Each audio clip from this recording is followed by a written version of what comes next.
اوكي يا شلومي ورمشو بريخو لكل حد عبر اديو مستي هركي عمينا ام حيويث هركي بوزوم امستي فيسبوك اديو ماتمنيو بيرحود دشبوتيو كيتو اديو ما عمينا ارحم يقرو المانويو قاشيشو دكتور هابيل ماتياس بندر قدبيل عن مملو على في الحنيدة تسملي ملتملي بتريكثو ورابي على سيفو سمول عن عامي تحرستو بليشونو المانوية تمنحصر بير حتفايت يدي هاوي طلب تسمينا تحرستو بليشونو انجليشوي استلجن دوي ما ودعنوثو شمحلوكثو ويذي لاروال مالمانيا استبوميتانو لجن اوخا كبعنو قلبنو للوشونو انجليزي اناقا.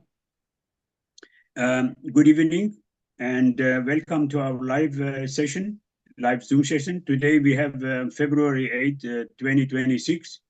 I would like to welcome also our viewers who are following our session live from Facebook. As announced, we have today a very special guest who is both a pastor and a scholar. We are honored to have him with us.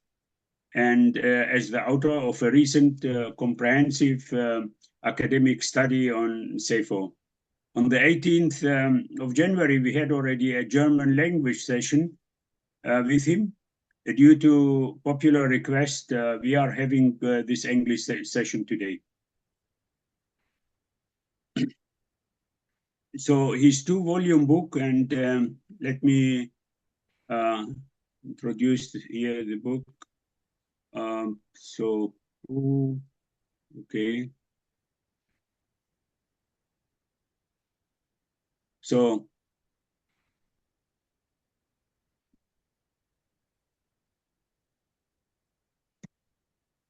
the two-volume book with the title Sayfo, Genocide, Selbstrekonstruktion, Genocide and Self-Reconstruction.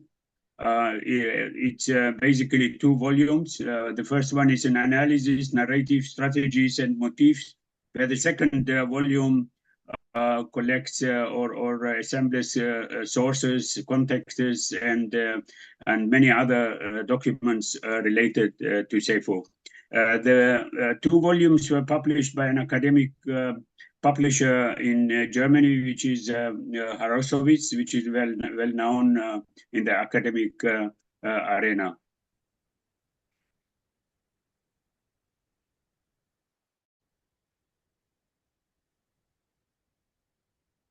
So I would like, of course, then to very much warmly welcome Dr. Matthias Binder. Herzlich willkommen, Abuna. Okay, Taudi, thank you so much. Yeah, before we dive into the topic of the study, I would like to briefly, of course, introduce you to our English audience also. So Dr. Matthias Binder is married and father and grandfather. Professionally, he is a Protestant pastor in the Evangelical Lutheran Deanery of Weilheim, which is in South Germany, not far from Munich. Together with his wife, who is also a pastor, he has served various church congregations in Bavaria, in the Middle Franconia and Upper Bavaria. Currently, both are working in hospital pastoral care in Murnau, near Munich. As mentioned earlier, Dr. Binder is also a scholar in the field of theology. His specialty is church history, particularly early church history, with a focus on the history of the Eastern churches, the Syrian Orthodox Church and the Assyrian Church of the East. So they are both among his subjects of study. He's also interested in the historical relations between the Eastern and Western churches and has written two medieval novels actually on this subject. He received his doctoral degree in 2014, writing a thesis on Mar Shubha al-Maran, a bishop in Kirkuk in the 7th century. His second research project, which is which he completed in 2024, is a postdoctoral thesis from the University of Marburg at the Institute of Church History under the leadership of Professor Carl Pinguera, and forms the basis of our discussion today. Sorry. His study deals with Sayfo, and is in particular how Sayfo was coped with by people belonging to Syrian Orthodox Church, where he focused on. The work was published in 2 volumes, as mentioned by Harosowitz Verlag in December. So the publisher, I hope this is a complete biography of yours, Abuna. Oh, certainly, thank you. Welcome. So the publisher Harosowitz actually provides a very short description of your study. So please accept that I am going to introduce this very briefly before we go into our Q&A session. So the Sayfo has a history of transmission among surviving descendants spanning over 100 years, and it remains an important component of collective memory and identity politics. So in his study, Matthias Binder examines approximately 300 sources originating from the victims. Since these sources are mostly recorded and or written retrospectively, they often reflect the ongoing post-genocide period. So volume 1 traces the narratives contained within the analysis and analyzes their forms of expressions and interpretations, as well as the survival and remembrance strategies they contain. Volume 2 captures and discusses the sources in their various textual forms. So classical written forms, like verses, lamentations, lyrics, poetry, songs, and chronicles. In addition, modern written forms, essays, monographs, novels, curriculums, preface, translations, as well as audiovisual and material related to monuments, exhibition, icons, and in addition, last not least, social, commemorative events, conferences, and religious services. So the sources for the narrative reconstruction of the genocide occupy most of the spaces. This study includes insights from genocide and trauma research, as well as from church historiography, and incorporates into the study also further developed. Yeah. So first, may I with a few questions about your book, about the content. I understand that it is not required to read really the book in a linear fashion, in example, chapter by chapter, so this is why I understood. Is this correct, Abuna? It is correct. It depends on what you are interested first, and you can start first. If you want to get a little information about what happened during the Sayfo, especially those people who never heard about it, they start with chapter 2. And if you want first to know how the Suryoye dealt with this catastrophe also in the aftermath, then you go to chapter 3 first. And if you want to have some scientific scientific context first, then you go to the first chapter, and so on. Also, you can use it as like a word book. If you look up the name of one town or one village in the Tur Abdin, then you find this name, and you find some information what happened there in 1915 and before and after, and especially where you can find the information about this. So it's a huge reference book, basically. You can use it that way. Yes, you can. Also, you can use it as a documentary to read it from beginning to end. You can do that also. Nevertheless, let's start with volume 1, and of course you are welcome to take over the screen anytime to project any material or slide and that you might have prepared.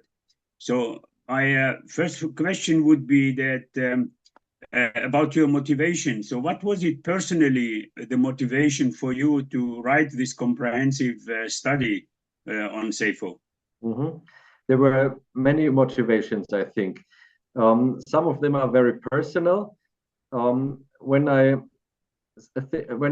hear about people who get almost extinguished or extinguished in a big number of people, of members of this community, then, and especially if this is a community, a Christian community, and we speak about it's like a people of God, or people who are protected by God. What does it mean then if such a catastrophe happens? This is a very personal question of mine, and I did find answers how the Suryoye themselves answered to this kind of question. Also, I realized that this is rather for the scientific field. There has no comprehensive study been done on the post-Sayfo. I think later we will get to that word, what is post-Sayfo or post-genocide. But this study has not been done. There's a wealth of studies who have been done, especially by Suryoye, and they report what has happened. They collect the interviews. They do scientific studies. You are one of them, of course. And but it has never been brought to a comprehensive perspective. So from the first sources, which were written texts, handwritten, to the modern, the newest results of studies. Much of the scientific research has been done by interviews, by the sociological method. So I wanted to look at everything. This has not been done, and especially not in the German language. So I thought a study of this must be done more than any other subjects, especially church fathers or so. That's where I come from. I read church fathers, but I thought the fate of the community in the present time is well, of course, it is something that is at hand. That's indeed, it's a voluminous work, and the depth, I think, of issues that you went in and studied is impressive. In the introduction, you mentioned encounters with survivors and descendants. So how did these encounters alternate or change your perspective? In two ways. I think in an emotional way, it helped me to get closer. Now we are at an important question. People say that scientists should keep some distance. You should not be involved too much, which is true, of course. I cannot judge on something if I'm too much involved by it. But I'm very safe that it cannot be done with without some attachment. I cannot try to find out what Sayfo is if I do not try to understand the experience that the survivors report. So it just helped me to find a way to my subject. Also, it helped me by way of information, of course. I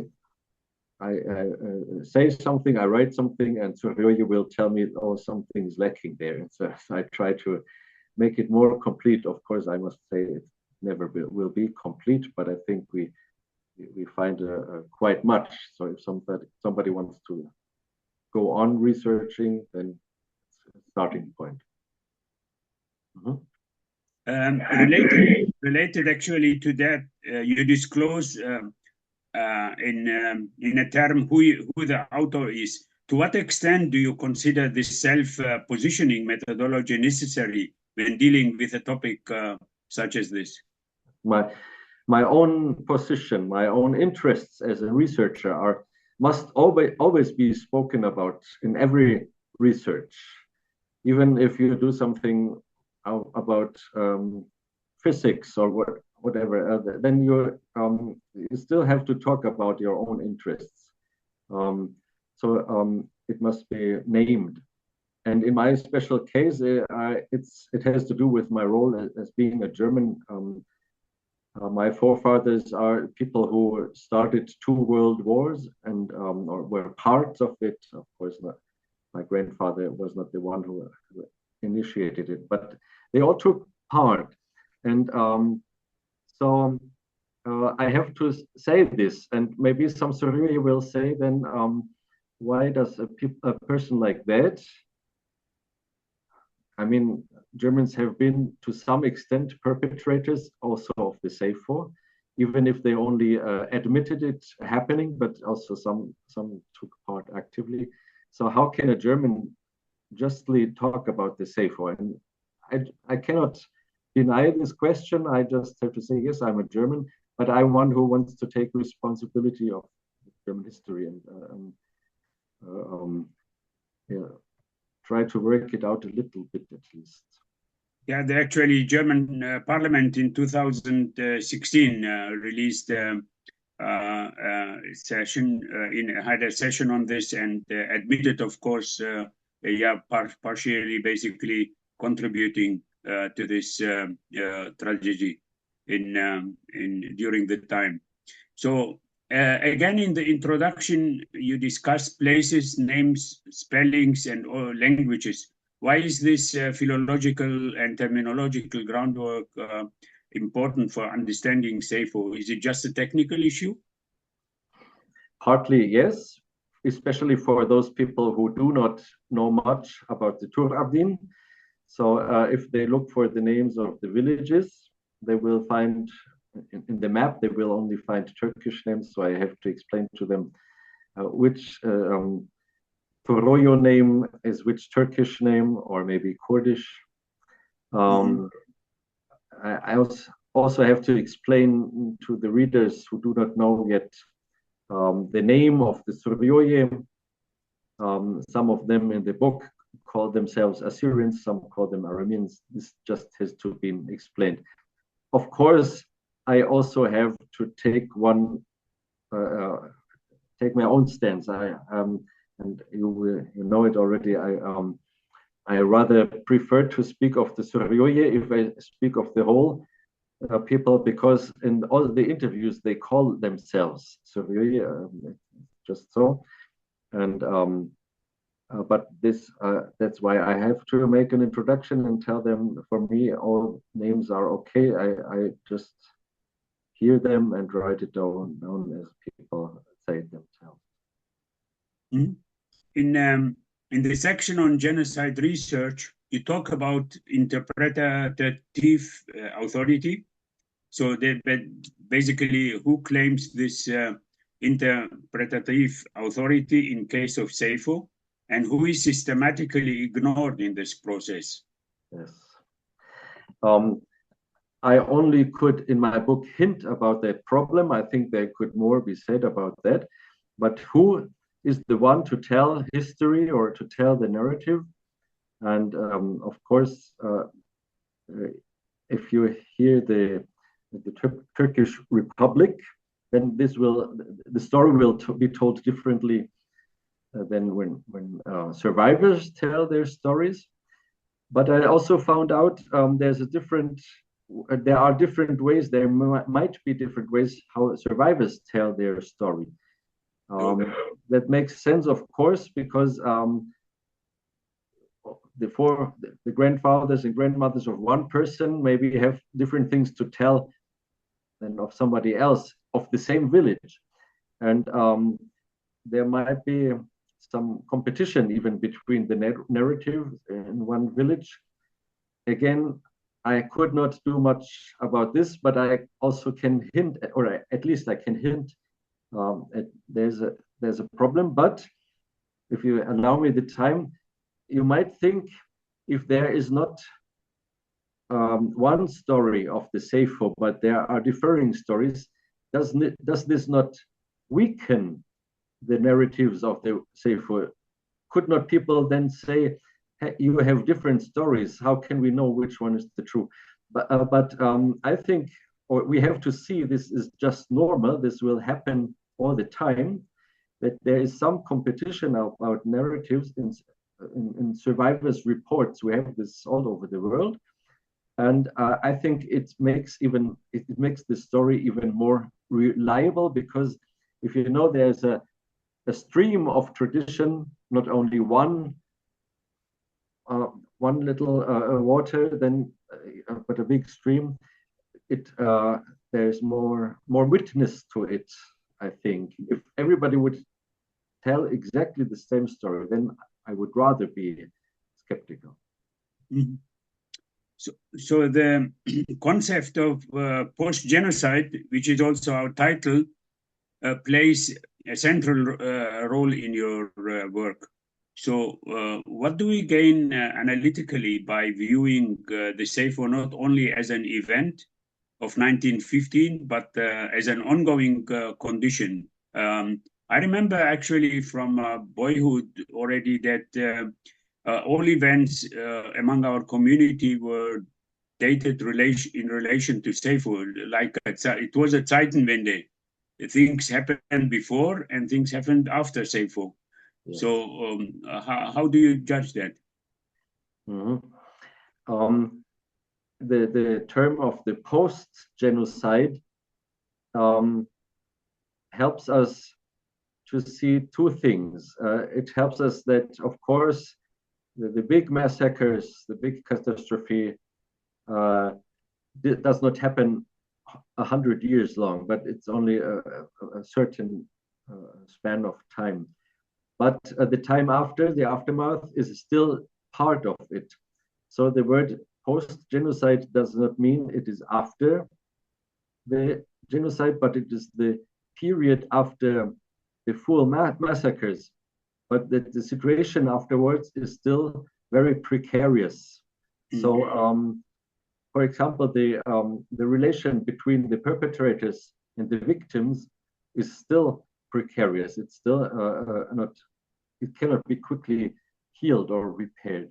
And the living conditions of the survivors are not fixed in a short time. It takes a long time. And I would call even the year of 2026 somehow part of the post-genocide, because the diaspora certainly is, well, it is maybe not the direct consequence of 1915. Mm-hmm.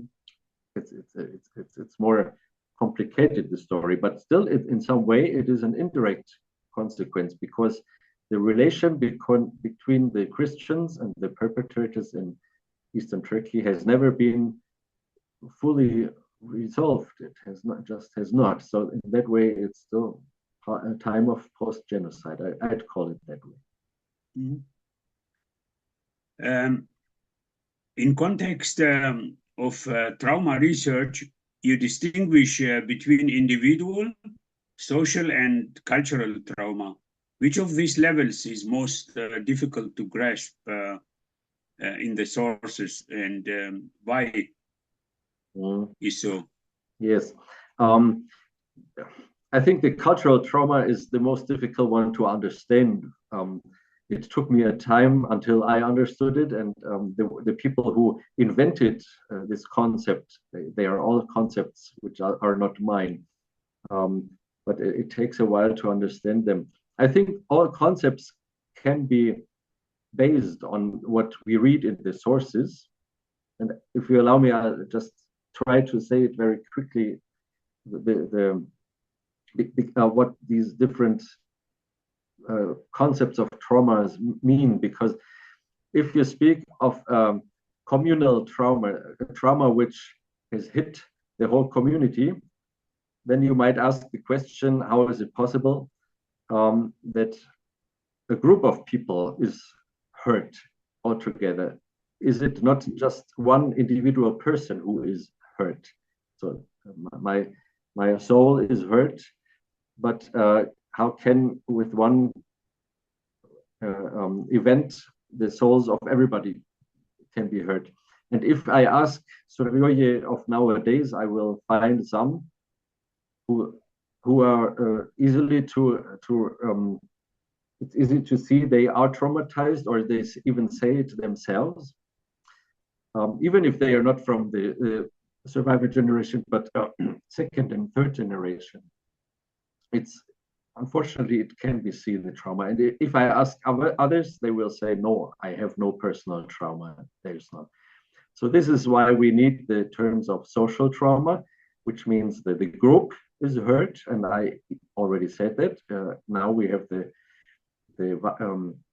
wound of the group is the diaspora, I would say. And now the cultural trauma is, as a group, we make a narrative. We write, or we make a narrative of what has happened. And again, the narrative should be different for every single person. Every single person has different things to tell and to narrate, but it's important to have a common narration, a common narrative, so that people can share in their experience. Also, you can say, well, I'm part of this, even if my own story is a bit different of the common story, but still I'm part of this. And also, we who are not Suryoye, we can also understand this is their common story, and we can somehow grasp it. For example, just the other day, I met a Suryoyo who told me, in his opinion, Sayfo is not the best word to what it was, but it's a firman. And I know this, why he says it. Firman was, I think, one of the earliest words to express in one word what has happened. Mm-hmm. And I guess some Suryoyo will say this should still be used. But the whole community has chosen the word Sayfo.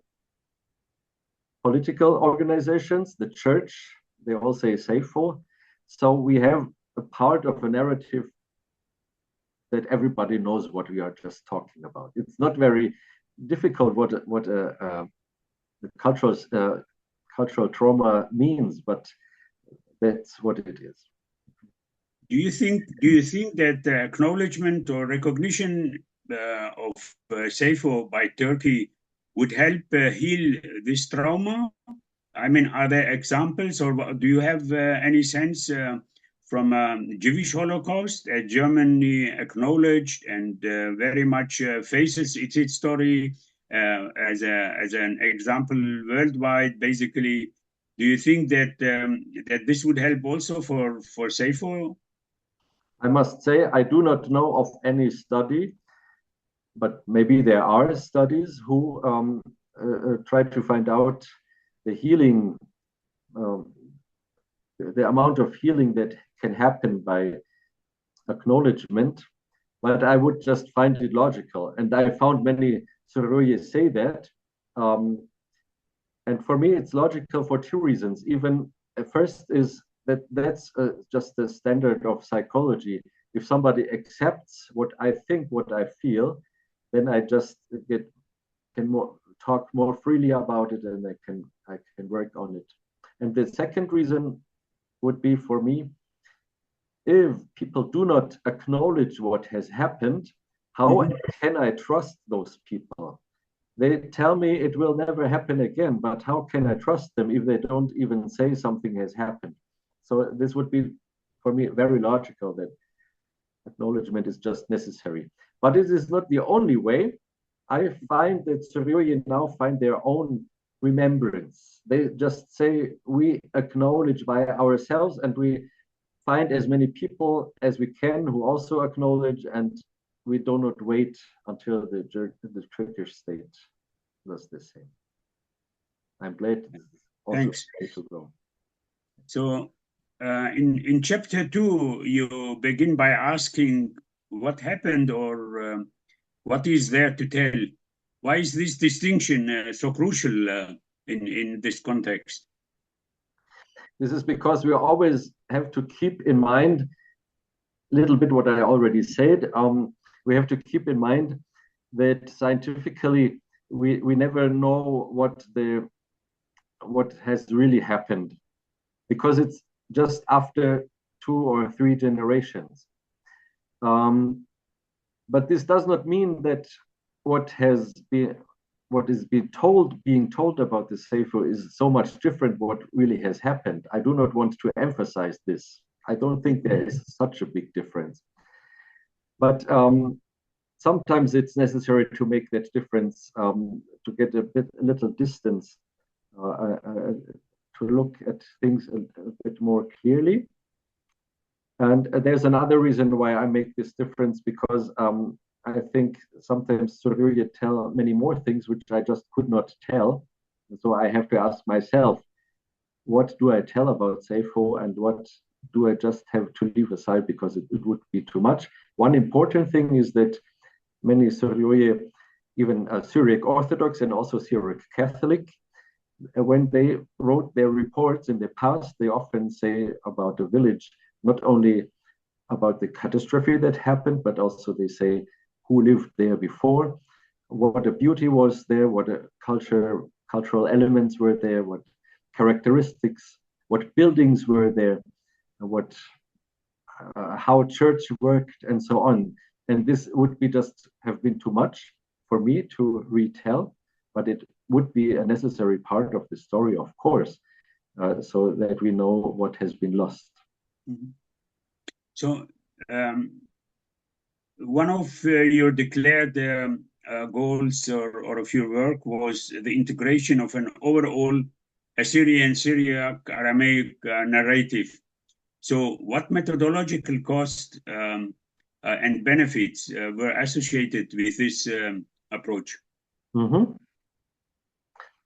So what I did, and then I get to your question, what I did was I just watched the movies, the documentary movies that Surya of various groups produced. And then I just saw it, that the narrative has changed from the year 2000 on. Maybe there were some movies earlier, but which I did not know. Mm-hmm. And I just made that observation that in the first movies, Assyrians told the story of Mar Benjamin Shamoun, of the Hakkari Mountains and of the Urmia catastrophe, but also their struggle, their resistance, their heroism, I should say. This is what Assyrians told, even if they do not have any personal connections with Mar Shamoun, because they were from Tur Abdin. And so I asked myself, why do the first movies only tell the story, or almost only tell the story of the East? And I found it's just because most of work had been done on that. There was one important book by Gabriele Yunan, which is called the Forgotten Holocaust, and she writes pretty much about Urmia. And she does not know much about Tur Abdin in that book, because it just had not been done. The work was not there. And then the Surya of the West, if I am allowed to use that word for Tur Abdin, then when they started making their interviews, and lots of interviews, and writing down the histories of their own home village and so on, in Sweden, in Netherlands, in Germany, in many of them in Syria, when they started collecting their own stories, then these informations could go into the movies. So now you ask me, why is that important, or what is the benefit of it? And it's just to understand why it happened. It does not mean, as some scholars might think, that Surya of Tur Abdin did not know what has happened in Tur Abdin.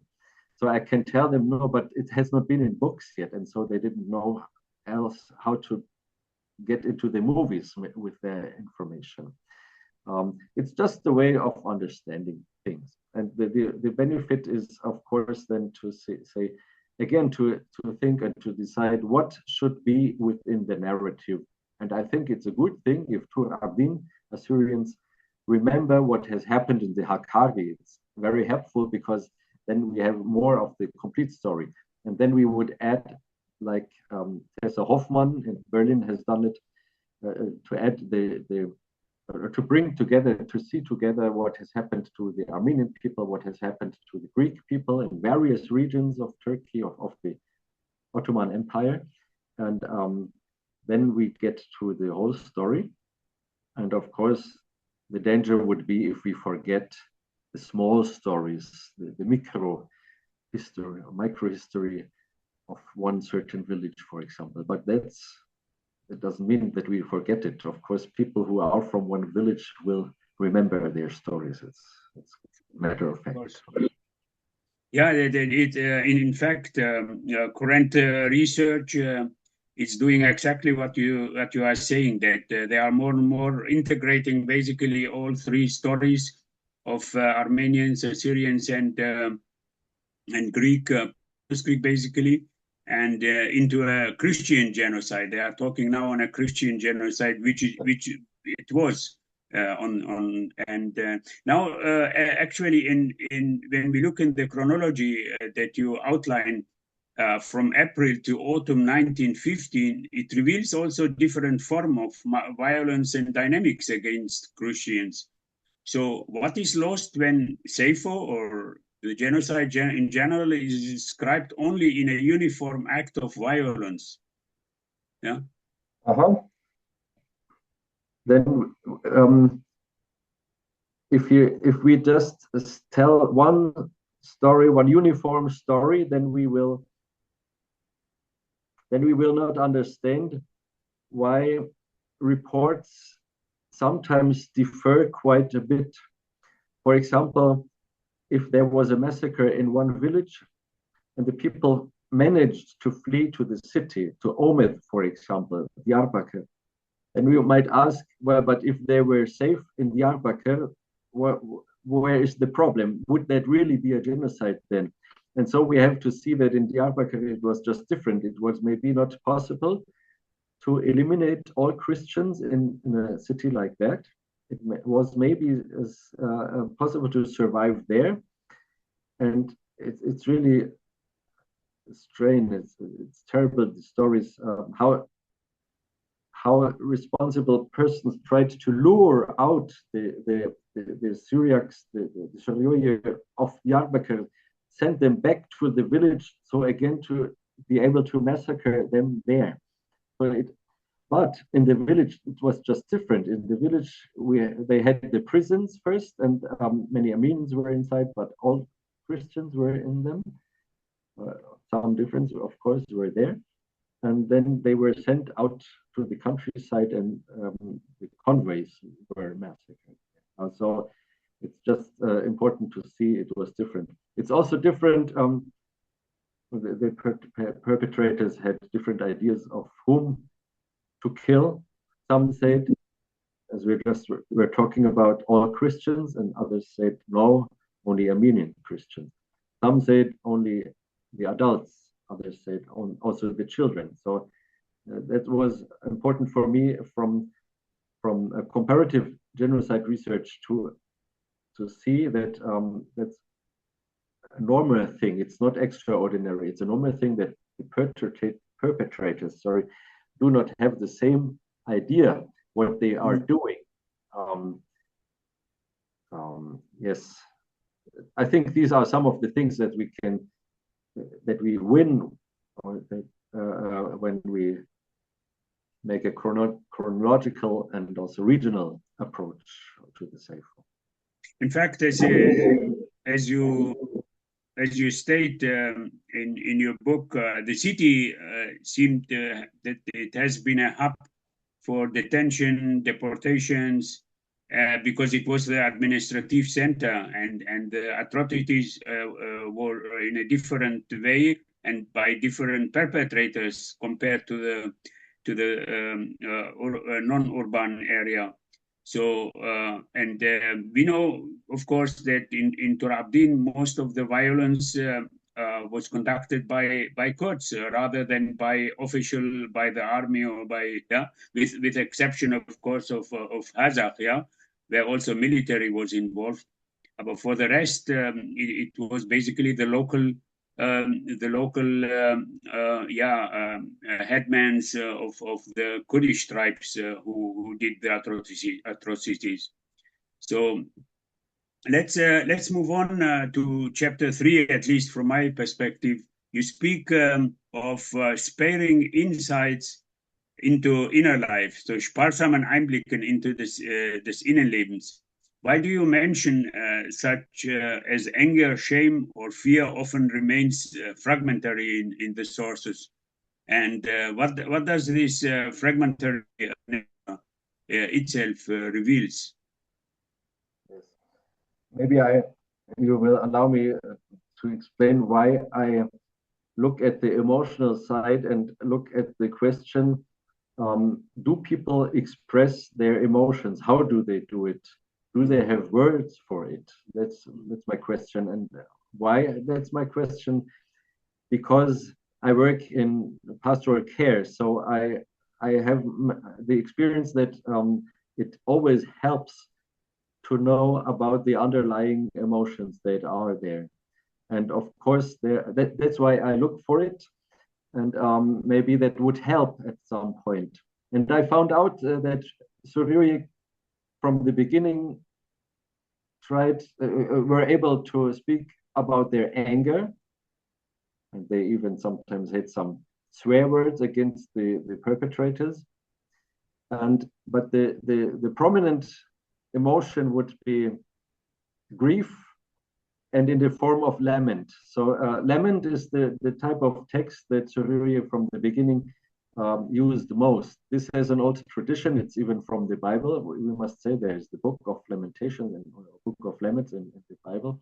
But and then there are also emotions which are not spoken about. Maybe we should name shame. Shame does not mean like shame on us because it has happened to us, but sometimes people feel ashamed because it has happened to them, even if it was not their fault. Or the shame that I could not defend my village. We should say there's nothing to be ashamed of, but still, I ask for the feeling of shame in order to be able to dissolve it maybe one day. And that's what I found. And I found a lot of courage if I look at the emotions. Where people could, they were often very, very courageous. And of course, that's an important emotion for the time of the post-genocide. So stories to tell about pride and the courage of our people. This, in the modern books like 2015 or 2019, the romances that were written, the authors ask for or remember the courage too. In the section of the same chapter, silence, speech, and action, you analyze self-censorship questions of genre and speechlessness. Is silence here more of a protective strategy or an expression of structural marginalization? It's both, of course. If I do want to survive as a marginalized group, then I will be quite silent. And I really looked for examples of both, of silence and also of resistance and action. And even during the time of the massacres themselves, we have examples of both. We have people, it is reported that people, often it's religious people who say we have to stay silent. Maybe they will not be angry at us, or maybe also because they said it's not a Christian to kill your opponents. And others said, well, we have to resist, otherwise we will be completely eliminated. The sad part of it was for me to see that both ways did not help much. So the people who stayed silent were killed, and those who resisted in 1915, many of them were killed in 1917. later. But of course, this was the only way to survive it all. And later the same.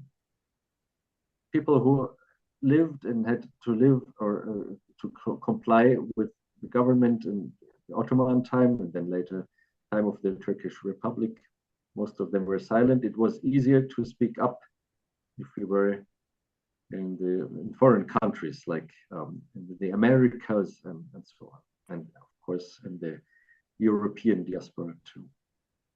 Have you specifically looked into the silence of the Syriac Orthodox Church Authority during the, let me say, 80 years of Turkish Republic? That there was no commemoration, no mentioning of Sayfo. Yes. Yeah. I realized that it was so, and it's even what the Patriarch said in 2015. We have not spoken because we were afraid. That's what he said in not more than one interview that I saw.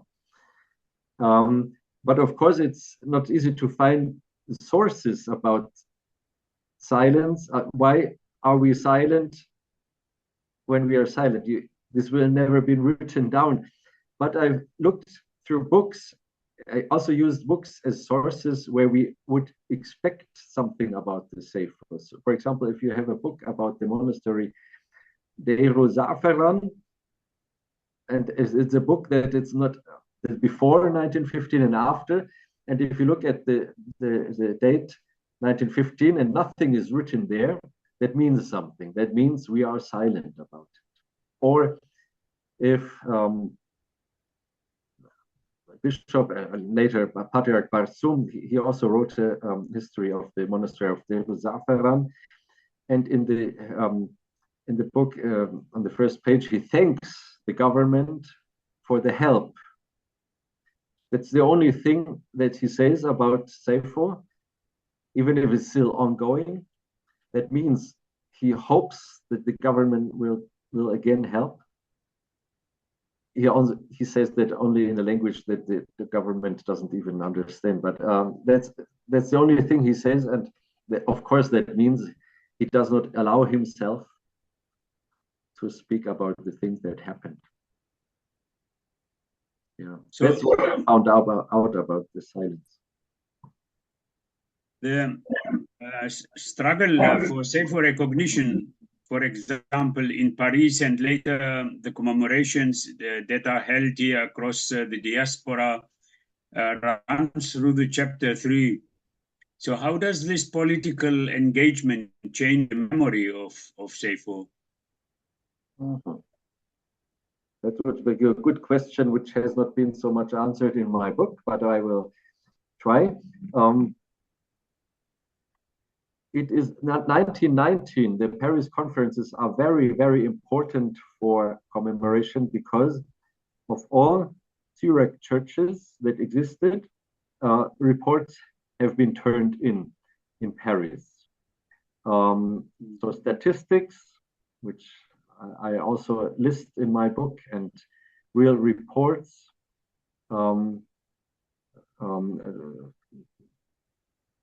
They try to tell of the story, what is known already. Of course, the bishops of that time did not even know exactly what has happened.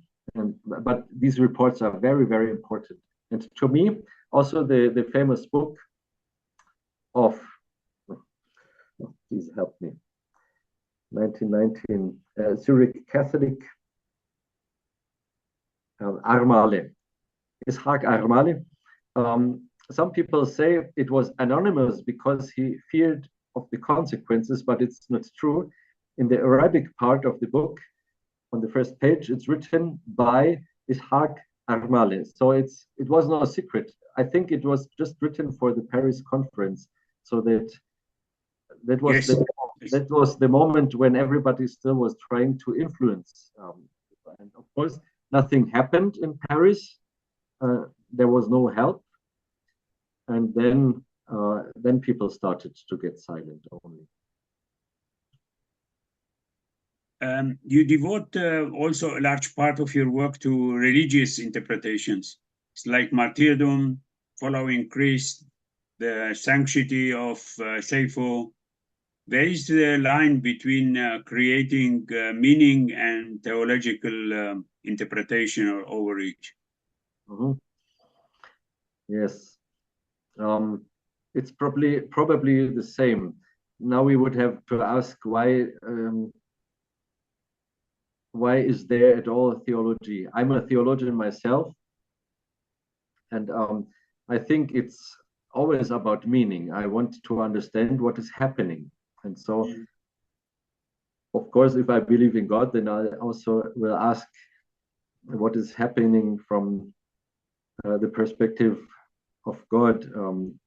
Is there anything God wanted us to do or to experience when that happened, or was it maybe against God's own will? That would also be an answer. One of the earliest memories about the Sayfo was by a monk, again in Deir Zafaran. He wrote in 1915 that the massacre happened to the guilty and the unguilty. So that would mean it's not really a punishment, but other theologians or You are talking about Karabashi. No. Karabashi also is a bit critical about the word of punishment, the concept. In one passage, he asked when one priest died, I think the priest's name was Paul, I'm not sure. And then he asks, was he not good enough? Was Paul not good enough for you, God, so that you allow this massacre happen to him? So that's, of course, a question, but a theological question. But I think what Karabashi is doing there, I would not call so much doing theology. I just call it he tries to cope emotionally. Everybody of us will ask. As a pastor, I find people who do not even believe in God, and if something terrible happens to them, they will say, did I anything wrong that this happened to me? This seems to be just a natural question in humans. And now that we are getting to it, I should maybe share my screen. So yeah, feel free, please. Yes, so that our viewers can see a little bit of what I have done in my book. I think you can see it now. You see the numbers of years in the very small, very small. Yes. Very small. Now it's for now it's sufficient to have it very small. You see below 1915, June and July, summer. Okay. 1970, and I wanted to show or to prove that in the sources we have also already many different theological interpretations. Let me just now show small. Mm-hmm. Yeah, now it's readable. Yeah, it's readable. Yes. What one woman in 1915 says. Hanne, who is the grandmother of Hanne, and Hanne is the one who reports it. And he reports that his grandmother, before she was killed, she cried, "I am the Lamb of Jesus Christ." This is one way to say, yes, why this is happening, or what does it mean, what is happening. For this woman, it was, "I am the Lamb of Jesus Christ." Of course, Jesus Christ sometimes is also theological described as a lamb who has to die for other people. Maybe that's what Hanne thought about. Mm-hmm. Another example would be, and then this will be my last one. No, it's not the last one. The other one is important too. Gauri de Basso, in one interview, we can hear him sing this song that the Hermes family sung when they were deported, and officially they were going to prison, and of course they were going to be killed, and they knew it, and they sang their own death song, their own lament. With joy they went to the chosen place and met our Savior. And now the defenders of Rivardo. This is a battle song, but there's also theology in it, because religion is just part of their life. So they sing in their colo, which has been transmitted up down to our times. With stones beat them, they are yours. Against the Kurds beat them, or overcome them. The kingdom of God has come at the door of the house. As reported by Habil Savoy. And so this would be the kingdom. What is happening is the entry into the kingdom of God. Some of us will die, and then they will be in the kingdom, and some will not die. This doesn't answer this. And all these interpretaments I have traced throughout one century, and I could give you example of all of this. For example, martyrdom, coronation, that's been told about in the past and at present. Some people said it is, we do not know what it means, it's beyond reason, and some still say it today. Some said it was a temptation, it was a trial, a test. God wants to try how faithful we are, and so on. And now I want to turn. It was God's chastisement. It was God's wrath which happened, and there is a development. For example, there are some other developments too, but this one is: you will not find Sayfo as a punishment of God in modern theology of Suryoye. And I do not quote all of them now, but I wanted just to show you the way I worked and how I did this. And of course, in the beginning, I said this was the first reason why I wrote this book at all. So is this just a selection of statement that you have attached to this concept in the center? Is it just a selection? Well, the concepts in the center on the green, what do you call them? Well, in the green color, these are quite complete, but they are maybe not really complete. That's a whole section in my third chapter. Of course, martyrdom would be interesting to talk about, because on the monuments of the memorial monuments, I think everywhere is written about the Sohde. And what does it mean then, Sohde? Is that religious martyrs, or is it just victims? That would be interesting to find out. But I think now we don't have enough time for this. This is one of the words which are nowadays very important, I think, and I think very fitting too. So in the same chapter, towards the end of volume 1, you ask also the general question: to what extent was it genocide? Relatively late in the book, what is the restraint conceptually important for your argument? Yes.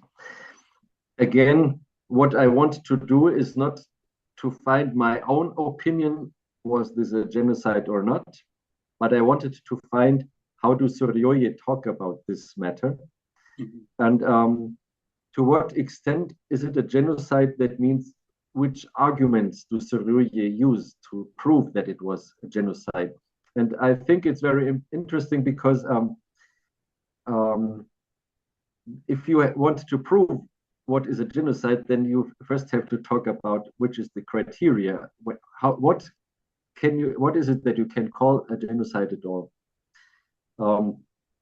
And sometimes Suryoye, like Abdulmesih BarAbraham, they deal a lot with the arguments of the opponents, of the deniers, and you work and try to show that, or I think you do not try, you really did show that the arguments of the opponents are wrong. That's one way, and some of you even say, well, genocide needs an intention. And how can we prove that the perpetrators had the intent of the genocide? And then one Suryoito found out that, like in former Yugoslavia, when the judges said it was genocide, or when people were judged for genocide, it was not because their intent, well, there was no document which proved the intent, but there no perpetrators writes a letter, I will now kill a people. So it is juridically, it's just enough to watch the measures that perpetrators take. So if they kill the women, the children, that would be a strong hint that they really wanted the genocide. So I found this kind of dealing with genocide among Suryoi, but otherwise I also found the other way of doing it.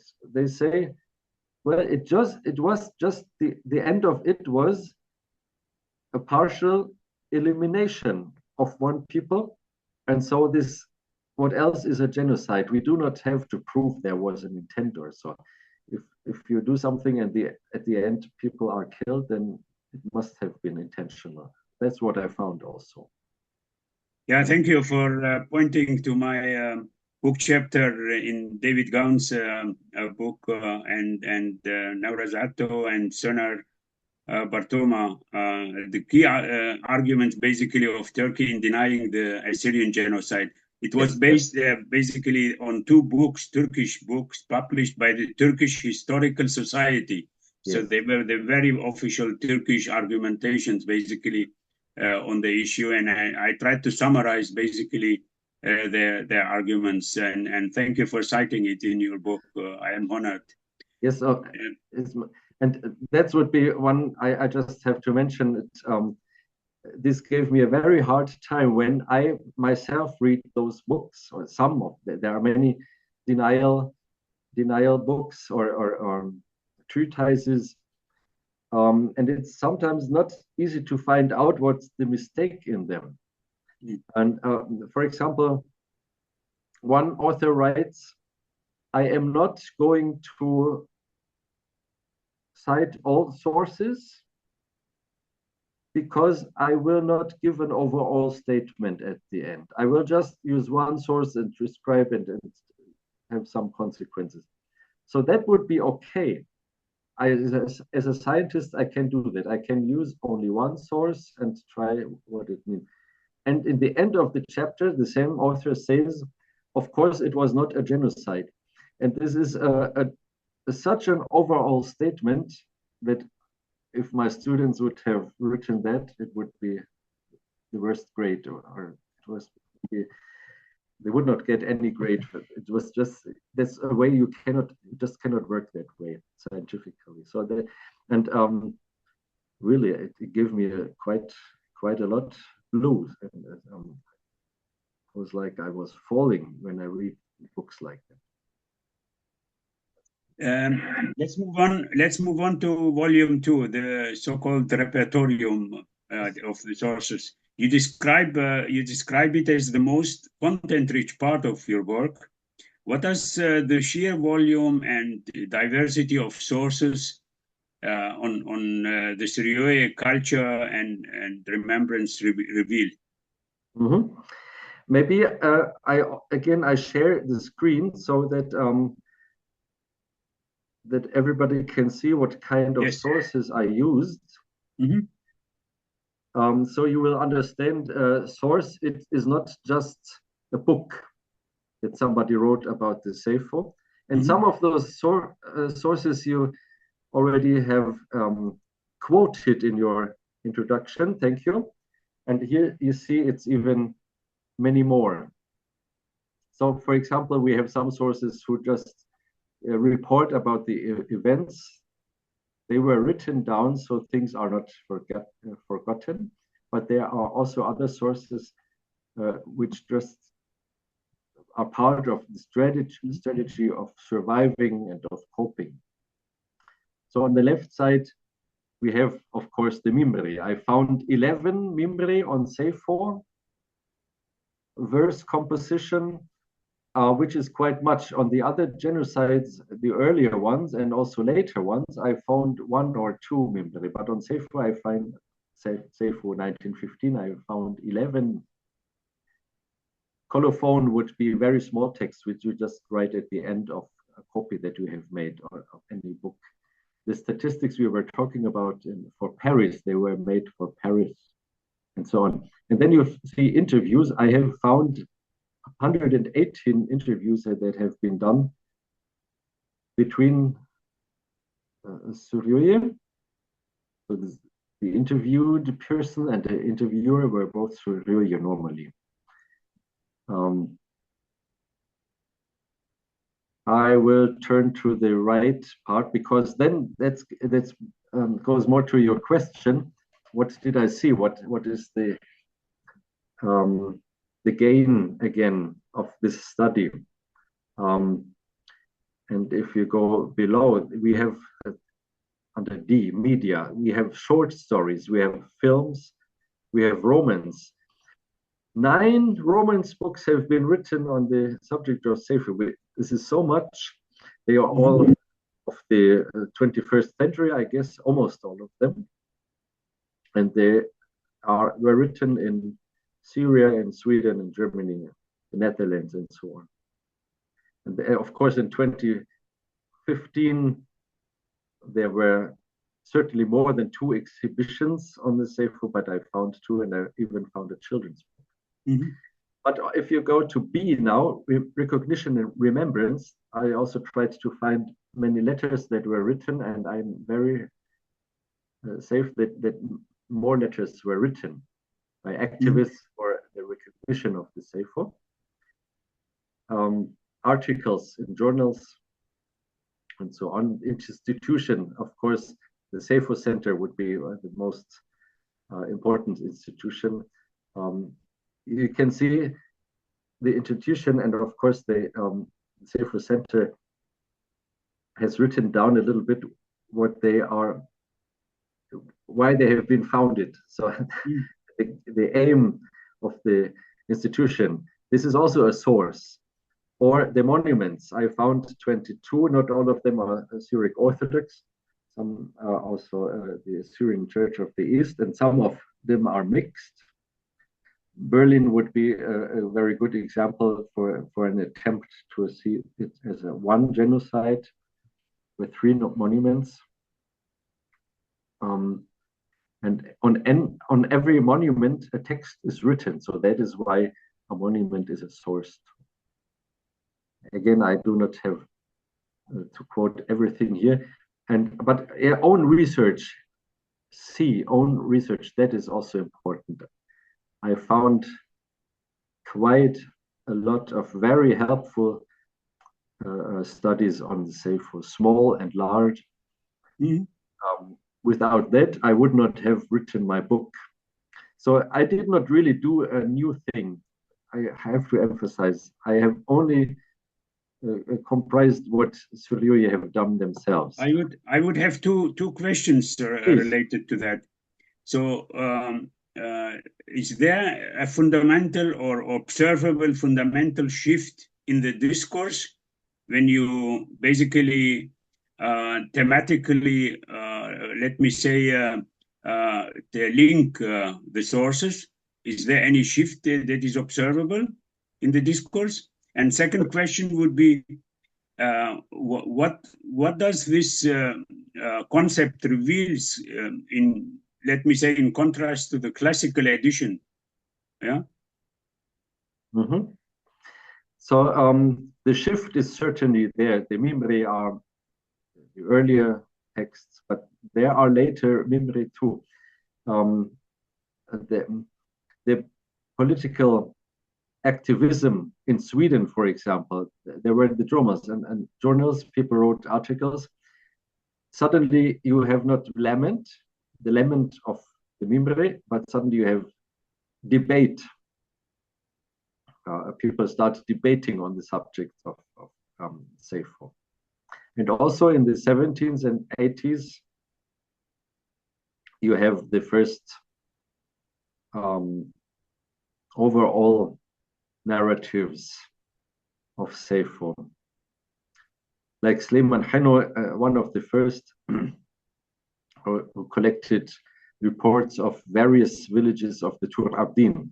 Later, you have the same work done for the Gziru region. Then you have somebody who looks more into the Shirye. Little bit. We do not have very much about the Shirye and even north of that. And so this starts in the 70s, 80s, and then you have only quickly after, only a short time after, the editions of those same texts. One thing that would be important to know, we do not know the year when Karabashi wrote his famous text. We know only that he gave it to one of his students in 1974. It is written as if it were written in maybe 1920 or something, but he gave it as his manuscript only in 1974. So my opinion is that we do not know when it was really written. It could be quite late too.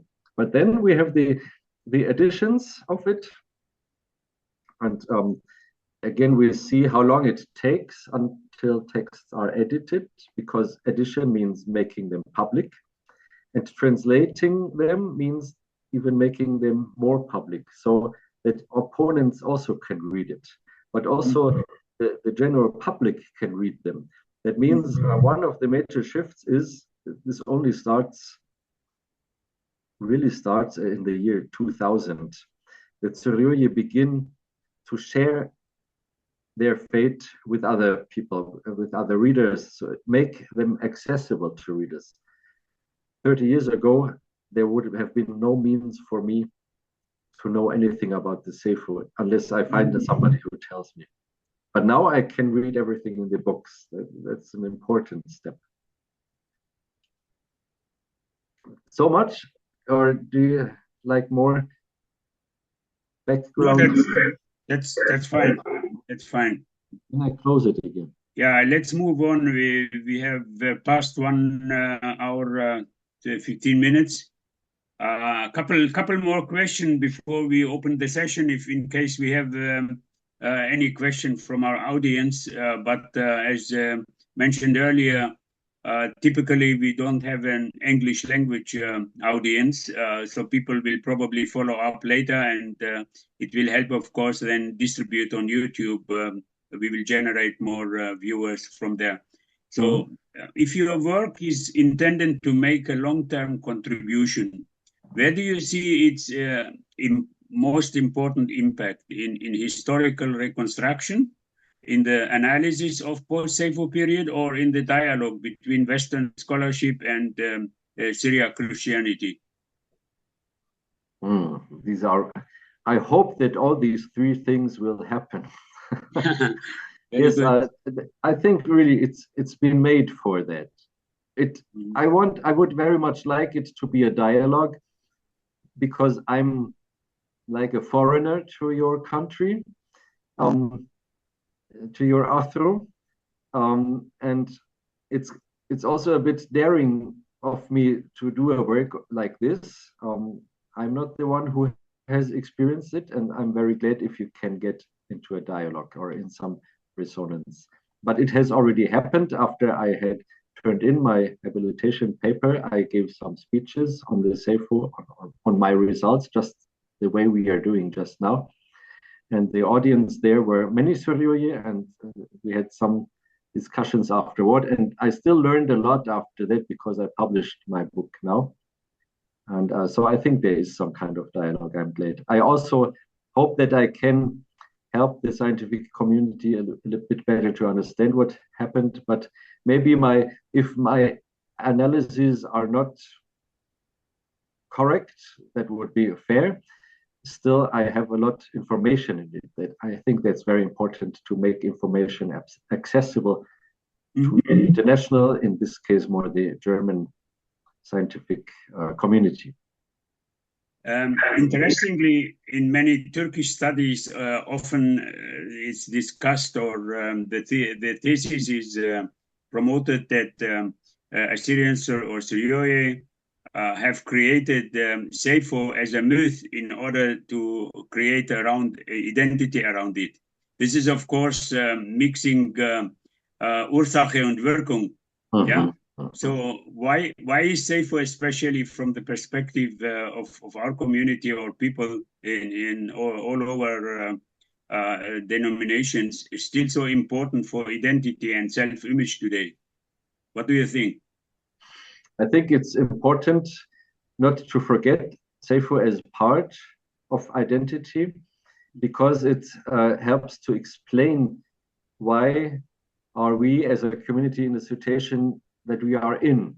And it helps also to remind that that this community, the future of this community is not safe yet.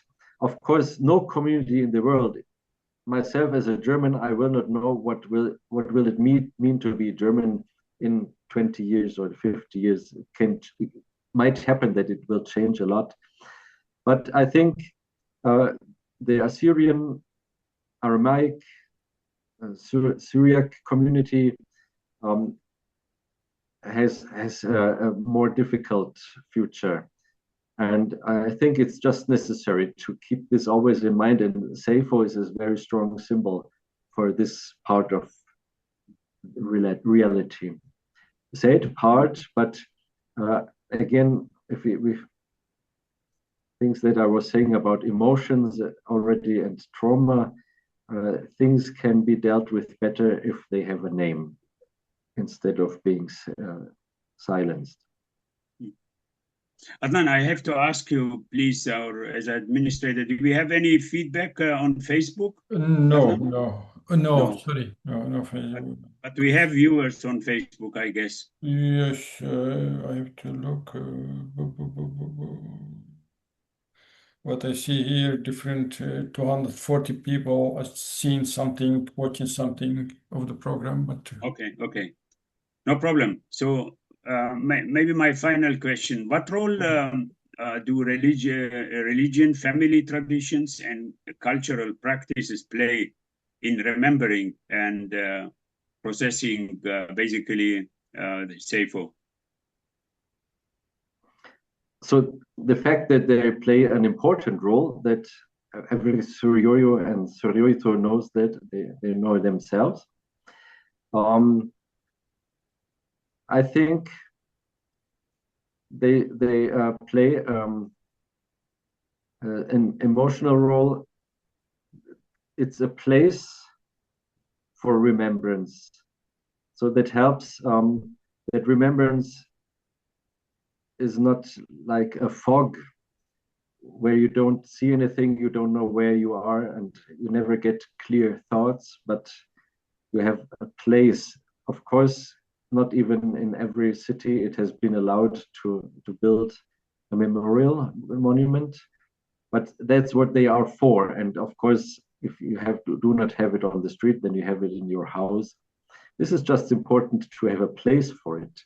So also religiously, you have once in a year, or maybe in the Shechimo, every Friday, you have the remembrance of the martyrs. It just has a place to mourn and also to remember and to warn sometimes. And so these are all necessary functions of remembrance. So in one chapter, I have this.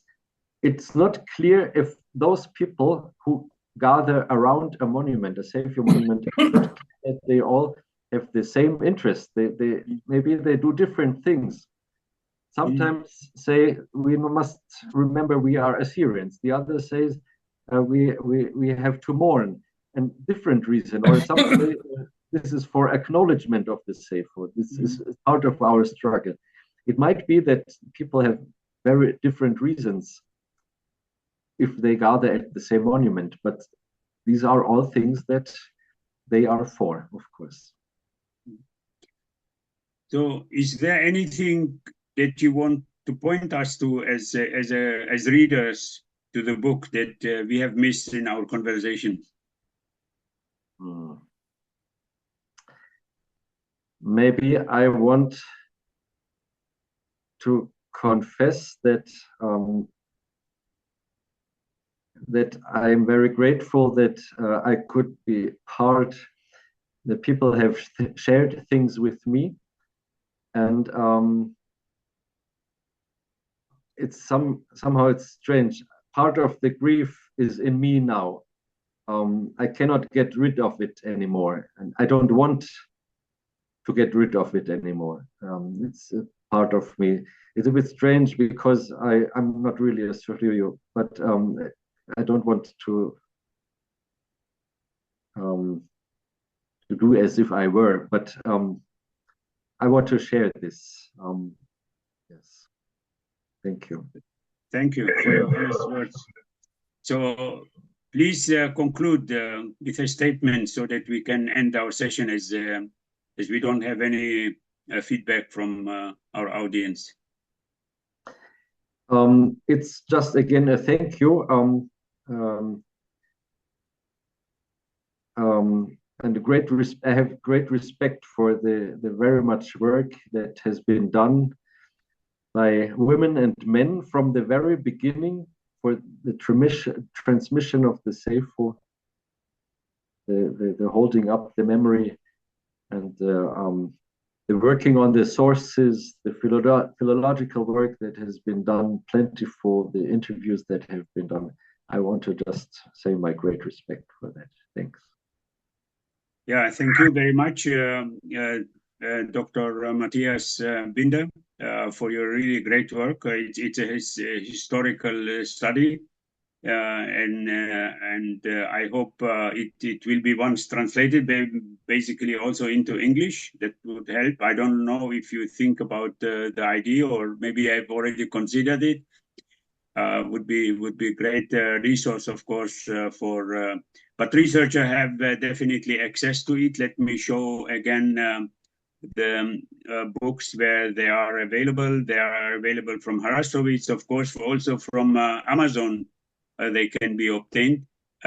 Did I read correctly that there is let me say, an read basically an electronic version of it? No. Yes, sure. Yes. Yeah, there are electronic versions of it. Yes. Yeah, of course. Yes. That is great. So the book can be ordered publicly at any bookshop or Amazon. Then I would like to thank you again. And for this second session, for the English session, we had already the German session with quite a lot viewer on it. Of course, even though as our main audience basically are Syriac speaking, but we have also some English and German viewers, of course. And so thank you very much, Todi Sagi Abuna, BarAbraham, and I wish you a nice evening, and bye-bye. Aloha, bye-bye. Thank you very much. Bye.